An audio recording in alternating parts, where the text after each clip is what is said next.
Hello alle, Michael here. If you're wondering why I'm dressed very nice, which I do once a year, today is 17. Mai, which is the national holiday in Norway.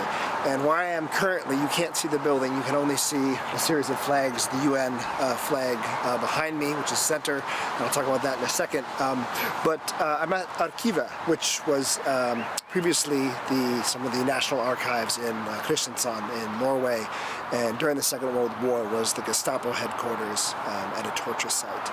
And today it is the Peace and Human Rights Center, as well as a museum dedicated to the memory of the war. And I wanted to come here on this national holiday, in part because I'm really interested in the ways in which both torture within the context of war and the ways in which resistance become domesticated within national projects.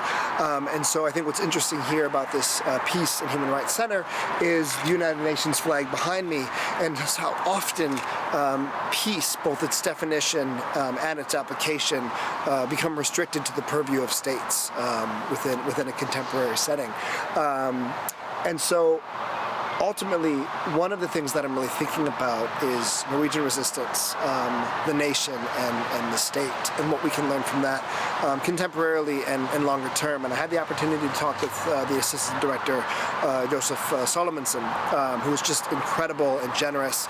And we talked about the ways in which all national memories are ultimately projects of mythology, which is not to say that we should not remember, but what in the process of remembering is forgotten, intentionally and unintentionally, and what is the ramifications of that.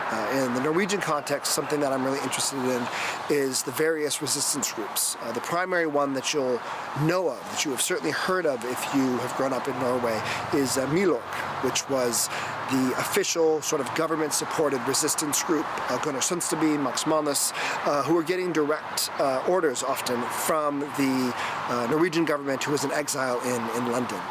What you won't hear about is the Oswald group or Saborg, which were communist groups. And part of this is the post-war memory within the context of the Red Scare and the Cold War, and the ways in which Norwegian communists were blacklisted, as communists were everywhere. But then what is the legacy of national projects? What is the legacy of the continual monopolization of the right to violence within the purview of the state as a result of the forgetting of communist resistance fighters during the Second World War and other decentralized groups? And so I think that's something that I'm really interested in. I don't have any answers right now, but it's something that I'm thinking about, and part of the conversation that I just had with Joseph, which I'm very grateful for. And we talked about the United Nations flag and what it means to have the United Nations flag central and highest at a space of peace and human rights, which again is not necessarily to say that we should abolish the United Nations. You know, I'm not making any claims within this video, but I'm asking us to think about who defines peace, who ensures peace, what does peace mean, what does peace look like, what are the ways in which peace can be weaponized, what are the ways in which peace and restricted memories to national projects undermine peace and undermine human rights as well. So it's something that I'm thinking about. I wanted to come here today on the National Day because I was very interested about this site of the Second World War and the site of memory as a gathering point within a national holiday.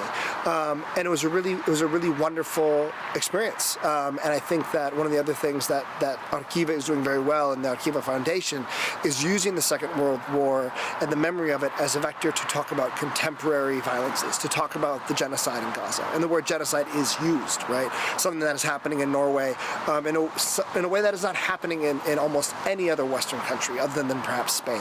And I think that's incredibly essential.